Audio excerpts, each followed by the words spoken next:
Pagkatapos ng isang buwan matapos unang i-anunsyo na ila-live stream ang mga pagdinig ng Independent Commission for Infrastructure o ICI, mangyayari na daw ito sa kanilang social media page ngayong linggo ayon sa ICI.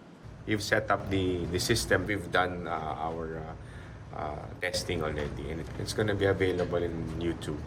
Pero hindi malinaw kung ano nga ba ang talagang mapapanood ng publiko dahil ang lahat ng apat na kongresistang ipinatawag ng ICI ngayong linggo humingi ng executive session. Sabi ng ICI, pagbibigyan nila ang hiling na executive session kung ang idadahilan ay pasok sa kanilang guidelines. Gusto namin i-balance yung karapatan ng taong bayan on information, at the same time the individual rights of our resource persons at kung sino man yung kanilang mame-mention o madadawit sa kanilang testimony. So we were very careful about that.